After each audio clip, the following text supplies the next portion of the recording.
the demons know they're done if a person prays in tongues. That's why there's so much of an onslaught against praying in tongues, just because they literally can't do a thing about it.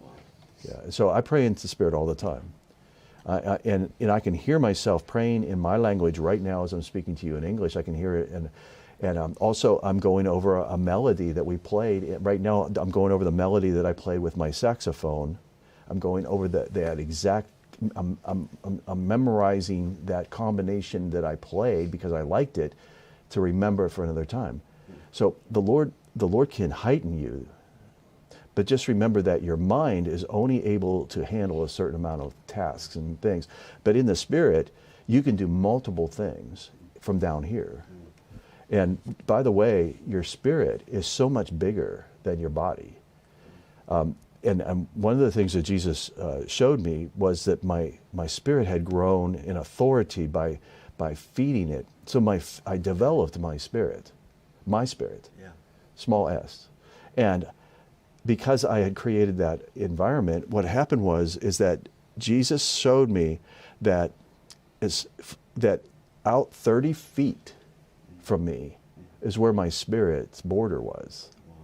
That I had grown, and that within 30 feet, anybody that we got within 30 feet became under my authority in what I was walking in.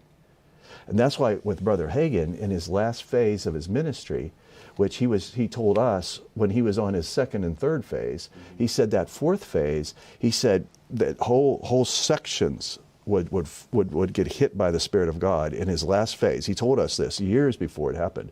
And then we watched it later, and you were actually part of that, Regina. You actually were there and watched that all happen, but he talked to us 10, 15, 20 years prior in class about it. He told us this is what's going to happen.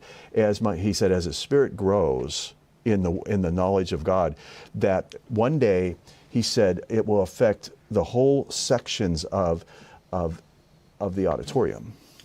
So you can watch those films, and I guarantee you, we watched them hundreds of times, but because it gets on you. But he would walk down the aisle and just turn and stand there and just point, and whole sections would fall.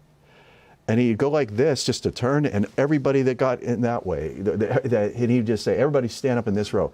And it was this whole sections. He would just go like this. And he told us that was his last phase of his ministry, that he would walk in that fullness of that. And so I encourage people not to worry about what the enemy knows and doesn't know, but walk in your kingship and your priesthood on this earth in authority, to where the demons would rather just opt out. And this is what the Lord showed me. He said, every day you just picture little white flags where demons were posted. Just that they just put up white flags, and they're taking the day off. They're not going to even show up to fight you that day. And so I see little white flags all the time.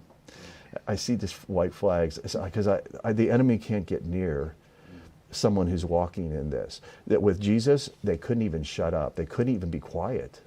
Jesus would show up, and they just couldn't shut up. They started yelling at him. Yeah. And as a little kid, I thought, why didn't they just be quiet? And then Jesus wouldn't even know they were there, But so that's the way Jesus was. So I just want to bring it back to how Jesus walked. Mm-hmm. He just said what the Father was saying, and what he walked in, he said we're to walk in it.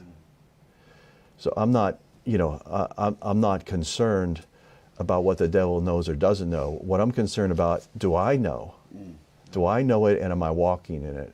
And so you should pray in tongues. And like now I'm praying in tongues. So I was at work driving a limousine, and I'm not allowed to pick up people unless they're assigned. So I had this big limousine, and I was going to pick up a rock band that was, after the concert, I was to pick them up. And there was a guy on the street, and the Lord said, pick him up. And I'm not, Lord, you're breaking the rules. I'm not allowed to pick him up, But he came in, and I said, so the Lord told me to you witness to him. So I picked him up, and I said, hey, I can't take you very far, but can I take you just a couple blocks? He says, I got to go. He goes, yeah. And so I'm just saying, so what's going on with you? Where are you going? And I'm praying in tongues, but you couldn't tell that I'm praying in tongues right now, but I was praying in tongues. Yeah. And he goes, he's looking at me, and I'm being nice to him and everything. He goes, "What are you doing?" I go, "I'm talking to you." He goes, "No, that other thing." I go, "What other thing?" He goes, "We don't like that." I go, "Oh, it's we now." I go, "Well, how many are there?" He said, "We're many." And he said, "We've come to destroy America." And I go, "Really? It's quite an endeavor." So anyway, the demons started talking, and they go, "Tell him to stop that. We hate that. It confuses us." You know, he was holding his head. Wow. The guy was holding his head because the demons were like, "Tell him to stop."